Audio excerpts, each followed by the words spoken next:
Sir ಯಾರು ಮಾಡಿದ್ದು ಅಂತ ನಮಗೆ ಅಷ್ಟು ಐಡಿಯಾ ಇಲ್ಲ. ಇಂಥವ್ರ ಮೇಲೆ ಅನುಮಾನ ಪಡಬೇಕು ಅಂತಲೂ ನಮಗೊಂದು ಐಡಿಯಾ ಇಲ್ಲ. ಆದರೆ ಕಳೆದ 3 ದಿವಸಗಳಿಂದ ಅವ್ರದ್ದು ಫೋನ್ ಸ್ವಿಚ್ ಆಫ್ ಬರ್ತಾ ಇತ್ತು. ಅವ್ರದ್ದು ಬರ್ತಡೇ ಮುಗಿದ ಮೇಲೆ ಅವರು ನಾವೇ ಅಂದ್ಕೊಂಡ್ವಿ ಟ್ರಿಪ್ಗೆ ಹೋಗಿರ್ಬೋದು. ಯಾವುದಾದ್ರೂ ಟ್ರಿಪ್ಗೆ ಹೋದರೆ ಹಿಲ್ ಸ್ಟೇಷನಲ್ಲಿ ನೆಟ್ವರ್ಕ್ ಸಿಗಲ್ಲ. ಸೊ ಆದ ಕಾರಣ ನೆಟ್ವರ್ಕ್ ಇಲ್ಲ, ಅದಕ್ಕೋಸ್ಕರ ಫೋನ್ ಸ್ವಿಚ್ ಆಫ್ ಬರ್ತಾ ಇದೆ, ಬರ್ಬೋದು ಅಂತ ನಾವು ಕಾದ್ವಿ. ಆದರೆ 3 ದಿನ ಆದರೂ ಕೂಡ ಅವ್ರ ಫೋನ್ ಸ್ವಿಚ್ ಆನ್ ಆಗದೆ ಇದ್ದ ಕಾರಣ ಸರಿ ಒಂದ್ಸತಿ ನಾವು ಒಂದು ಮಿಸ್ಸಿಂಗ್ ಕಂಪ್ಲೇಂಟ್ ಕೊಡೋಣ ಮನೆ ಹತ್ರ ನೋಡಿಕೊಂಡು ಅಂತ ಹೇಳಿ ನಾವು ಅವ್ರನ್ನ ನೋಡೋಕ್ಕೆ ಅಂತ ಮನೆ ಹತ್ರ ಬಂದ್ವಿ. ಬಟ್ ಮನೆ ಬಂದು ಆಚೆ ಕಡೆಯಿಂದ ಲಾಕ್ ಆಗಿತ್ತು. ಅವ್ರದ್ದು ಸ್ಲಿಪ್ಪರ್ಸ್ ಇಲ್ಲ. ವಾರದಿಂದ CC ಕ್ಯಾಮ್ರಾ ಆಫ್ ಆಗಿದೆ. ಒಳಗಡೆ CC ಕ್ಯಾಮ್ರಾ ಟಿವಿಲಿದ್ದ ಪೆನ್ ಡ್ರೈವ್ ಇಲ್ಲ. ಸೊ ಅವ್ರದ್ದು ಬೀಗ ಬಂದು ಆ ಮನೆ ಕೆಲಸದವಳ ಹತ್ರ ಒಬ್ಬರ ಹತ್ರ ಮನೆ ಬೀಗ ಇತ್ತು. ಸೊ ಆ ಮನೆ ಬೀಗನ ನಾವು ಕಲೆಕ್ಟ್ ಮಾಡಿಕೊಂಡು ಓಪನ್ ಮಾಡಿದಾಗ ಒಳಗಡೆ ಇವ್ರು ಬಂದು ಆಸ್ತಿ ಅಂದ್ರೆ ಅವ್ರ ಹತ್ರ ಬಂದು 6 ಮಳಿಗೆಗಳು ಬಾಡಿಗೆಗಿದೆ. ಮತ್ತೆ ಒಂದು ಸ್ವಂತ ಮನೆ ಇದೆ, ಮೇಲ್ಗಡೆ ಒಂದು ಮನೆ ಇದೆ. ಮತ್ತೆ ಅದಲ್ಲದೆ ಅವ್ರ ಹತ್ರ ಚಿನ್ನಾಭರಣ ಇದೆ. ರೀಸೆಂಟ್ ಆಗಿ ಅವರು ಒಂದು 3-4 ಮಂತ್ಸ್ ಹಿಂದೆ ಕಾರ್ ಕೂಡ ತಗೊಂಡಿದ್ರು.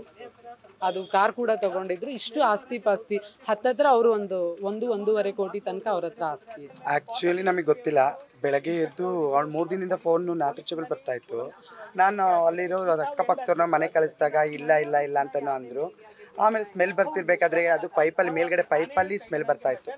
ಅದನ್ನ ನೋಡಿ ತೆಗಿರೋ ನಾನು ಬರ್ತೀನಿ ಅಂತ ಹೇಳಿ ನಾನು ಹೊಸಕೋಟೆಯಲ್ಲಿರೋದು. ಹೊಸಕೋಟೆಯಿಂದ ನಾನು ಅಲ್ಲಿ ಬರೋದೊಳಗಡೆ ತೆಗೆದ್ರು. ಬೀಗ ಇರಲಿಲ್ಲ. ಆ್ಯಕ್ಚುಲಿ ಬೀಗ ಇರಲಿಲ್ಲ. ಒಳಗಡೆಯಿಂದ ಲಾಕು ಮಾಡಿಲ್ಲ. ಅಕಸ್ಮಾತ್ ಅವಳೇ ಸೂಸೈಡ್ ಮಾಡ್ಕೊಂಡಿದ್ರೆ ಲಾಕು ಮಾಡಿಲ್ಲ. ಮಾಮೂಲಿಯ ಕೀನ ಲಾಕ್ ಮಾಡಿಕೊಂಡು ಇದು ಮಾಡಿದರೆ ಕೆಲಸದವಳ ಹತ್ರ ಒಂದು ಪ್ರೀತಿಯಿಂದ ಇರೋದ್ರಿಂದ ಅವಳಿಗೆ ಕೀನೇ ಕೊಟ್ಟಿದ್ಲು ಮನೆ ಕ್ಲೀನ್ ಮಾಡೋಕ್ಕೆ ಇದು ಮಾಡೋಕ್ಕೆ. ಅದನ್ನು ತೆಗೆದು ಓಪನ್ ಮಾಡಿದಾಗ ಅವ್ರು ಸತ್ ಮಲಗಿದ್ರು. 3 ಜನ ಈಗ ಪೊಲೀಸರಿಗೆ ನಾನು ಕಂಪ್ಲೇಂಟ್ ಬರ್ದಿದ್ದೀನಿ. ಈಗ ಕಂಪ್ಲೇಂಟ್ ಕೊಡೋದಕ್ಕೆ ನಾನೊಂದು ರೆಡಿ ಮಾಡಿದ್ದೀವಿ. ಇದನ್ನು ಕೊಡ್ತೀನಿ. ನಾನು ಕೇಳೋದಿಷ್ಟೇ, ಯಾವ ಮೀಡಿಯಾದವ್ರಿಗಾದ್ರೂ ನಾನು ಕೇಳೋದಿಷ್ಟೇ, ಅನ್ಯಾಯ ಆಗಿದೆ, ಅವಳು ಸಾವಿಗೆ ಯಾರು ಕಾರಣ ಅಂತ ದೊಡ್ಡ ಅಧಿಕಾರಿಗಳು ಪ್ಲೀಸ್ ಇದಕ್ಕೆ ಸಹಕರಿಸಿ ಅವ್ರು ಯಾರು ಅಂತ ಇಟ್ಕೊಡ್ಬೇಕಷ್ಟೇ ಸರ್. ಇನ್ನೇನು ನಾವು ಕೇಳ್ತಾ ಇಲ್ಲ ಸರ್. ಏನೋ ನಮಗೆ ನ್ಯಾಯ ಬೇಕು, ಕೊಡಿಸ್ತಾರಾ? ಇಷ್ಟಿನವರೆಗೂ ಮರ್ಯಾದೆ ಹೋಗೋರು ಕೆಳಗಡೆ ಮನೇಲಿ ಅವಳೇ ಇದ್ದಿದ್ದು, ನಾವು ಹೋಗಿ ಬಂದು ಮಾಡ್ತಾ ಇದ್ವಿ. ಅವಾಗ ಮರ್ಯಾದೆ ಹೋಗ್ಲಿಲ್ವಾ? ಇವತ್ತು ಪೋಸ್ಟ್ ಮಾರ್ಟಮಿಗೆ ಕಳ್ಸೋಕ್ಕಿಂತ ಮುಂಚೆ ನಾವು ಮೀಡಿಯಾದವ್ರನ್ನೆಲ್ಲನೂ ಕರೆಸಿ ಇದು ಮಾಡೋಣ ಅಂದರೆ ಬೇಡ ಅಂತ ಜಗಳ ಮಾಡಿದ್ರು. ಎಷ್ಟು ಮಟ್ಟಿಗೆ ಏನು ಉದ್ದೇಶ ಅಂತ ನಿಜವಾಗ್ಲೂ ನಮಗೆ ಗೊತ್ತಿಲ್ಲ. ಬಟ್ ಅಲ್ಲಿದೆ ಒಂದು 3-4 ಜನ ಹೆಣ್ಮಕ್ಳು ಮರ್ಯಾದೆ ಹೋಗುತ್ತೆ ನಮ್ಮದು. ಪೊಲೀಸರಿಗೂ ಹೇಳಿದ್ವಿ, ಪೊಲೀಸರು ಅದನ್ನೇ ಹೇಳಿದ್ರು, ಅವ್ರ ಮರ್ಯಾದೆ ಹೋಗುತ್ತಂತೆ, ಅವ್ರ ಫ್ಯಾಮಿಲಿ ರೆಪ್ಯುಟೇಷನ್ ಯಾಕೆ ಫ್ಯಾಮಿಲಿ ರೆಪ್ಯುಟೇಷನ್ ಇವಾಗ ಹೋಗುತ್ತೆ? ಅವ್ಳು ಮಂಗಳಮುಖಿಯಾದಾಗ ಹೋಗ್ಲಿಲ್ವಾ? ಅವ್ಳು ಮಂಗಳಮುಖಿಯಾದಾಗ ಹೋಗ್ಲಿಲ್ವಾ? ಇವಾಗ ಹೋಯ್ತಾ? ಹಂಗಾರೆ ಪ್ರಾಣ ಹೋಗಿದ್ದಕ್ಕೆ ಏನು ಬೆಲೆ ಇಲ್ವಾ ಸರ್? ಹಂಗಾದ್ರೆ ನಮಗೆ ನ್ಯಾಯ ಸಿಗ್ಲಿ. ನೀವೇ ಮಾಡಿದ್ರೆ ಅಂತ ನಾವು ಯಾರಿಗೂ ಹೇಳ್ತಾ ಇಲ್ಲ. ಯಾರು ಮಾಡಿದ್ದಾರೆ ಅಂತ ದೊಡ್ಡ ಅಧಿಕಾರಿಗಳಿಗೆ ಹೇಳ್ತಿದ್ದೀವಿ, ಇದನ್ನು ಹುಡುಕ್ಸ್ಕೊಡಿ ಪ್ಲೀಸ್, ನಮ್ಗೆ ಎಲ್ಲರೂ ಸಹಾಯ ಮಾಡಿ ಅಂತ ಮಾತ್ರನೇ ನಾವು ಕೇಳ್ತಾರೆ ಸರ್. ಅವ್ರಿಗೆ ಹೇಳ್ತಾರಲ್ವಾ, ಅವ್ರ ಫ್ಯಾಮಿಲಿಯಲ್ಲಿ ಬಂದ್ಬಿಟ್ಟು ನಮ್ಗೆ ಮಾನ ಮರ್ಯಾದೆ ಹೋಗುತ್ತೆ, ರೆಪ್ಯುಟೇಷನ್ಸ್ ಹೋಗುತ್ತೆ ಅಂತ ಹೇಳ್ತಾರಲ್ವಾ. ಅವಳು ದುಡ್ದಂಥ ಹಣದಲ್ಲಿ ಒಂದ್ ದಿವಸ ಅವ್ರು ಕುತ್ಕೊಂಡು ಊಟ ಮಾಡಿರ್ಬೋದು. ಅದರಲ್ಲಿ ಅವ್ರ ಅಣ್ಣನ್ಗೆ ಬಂದ್ಬಿಟ್ಟು ಸಿಕ್ಕಾದಾಗ ಅವ್ರನ್ನ ಹಾಸ್ಪಿಟಲ್ ಕರ್ಕೊಂಡೋಗಿ ಅವಳನ್ನ ವಾಸಿ ಮಾಡಿದಾಗ ಅವಳೇ ನೋಡ್ಕೊಂಡಿದ್ದು. ಅವತ್ತು ಅವಳು ಮಂಗಲಮುಖಿ ಅಂತ ಗೊತ್ತಿಲ್ವಾ? ಇವತ್ತು ಮೀಡಿಯಾದವರು ಕೊಡಬೇಡಿ ಅಂದ್ರೆ ನಾವು ಮಂಗಲಮುಖಿ ಸಮುದಾಯದವರು ಅಷ್ಟು ಕೀಳ್ಮಟ್ಟಕ್ಕೆ ಇದೀವಾ? ಯಾಕೆ ನಮಗೂ ಅಧಿಕಾರ ಇದೆ ಅಲ್ವಾ? ನಮ್ಮ ಕಾನೂನು ಚೌಕಟ್ಟಲ್ಲಿ ನಮಗೂ ರೈಟ್ಸ್ ಇದೆ. ನಾವು ಬದುಕ್ಬೋದು. ನಮ್ಗೆ ಯಾವ ಥರ ಲೈಫ್ ಸ್ಟೈಲ್ ಬೇಕು, ನಾವು ಯಾವ ಥರ ನಾವು ಜೀವನ ಮಾಡಬೇಕು ಅದನ್ನು ನಾವು ಆಯ್ಕೆ ಮಾಡ್ಕೋಬೋದಲ್ವಾ? ಇವತ್ತು ಒಂದೇ ಒಂದು ರೀಸನ್ನು ಅವಳು ಮರ್ಡರ್ ಆಗಿದ್ದಾಳೆ. ಅವ್ರು ಅದನ್ನು ಯಾರೇ ಅವ್ರ ಫ್ಯಾಮಿಲಿ ಮೆಂಬರ್ಸ್ ಇರಲಿ, ಅಕ್ಕಪಕ್ಕ ಇರೋರು ಅದನ್ನು ಅಷ್ಟು ಸೀರಿಯಸ್ ಆಗಿ ಎತ್ತಾ ಇಲ್ಲ. ಅದಕ್ಕೆ ಮುಂಚೆ ಅವ್ರು ಬೇರೆ ಯಾವ ಥರ ಒಂದು ಅಂತ್ಯ ಸಂಸ್ಕೃತಿ ಆಗಬೇಕೋ ಅದನ್ನು ಅವರು ಬೇಗ ಅದನ್ನು ಪ್ರೊಸೀಜರ್ ಏನಿದೆಯೋ ಅದನ್ನು ಅವ್ರು ಟ್ರೈ ಮಾಡ್ತಾ ಇದ್ದಾರೆ. ಆದರೆ ನಮಗೆಲ್ಲ ಇವತ್ತು ನಮ್ಮ ಸಮುದಾಯದವ್ರು ಇವತ್ತು ಯಾಕೆ ಇವತ್ತೆಲ್ಲ ಬಂದಿದ್ದೀವಿ ಅಂದರೆ, ನಾವೆಲ್ಲ ಒಂಥರ family, we are like crores. ನಾವು ಒಬ್ಬರಿಗೆ ಏನೇ ಆದರೂ ನಾವು ಬಿಟ್ಕೊಡಲ್ಲ. ನಮ್ಮ ಸಮುದಾಯದವ್ರಿಗೆ ಈ ಥರ ಒಂದು ಅನ್ಯಾಯ ಆಗಿದೆ.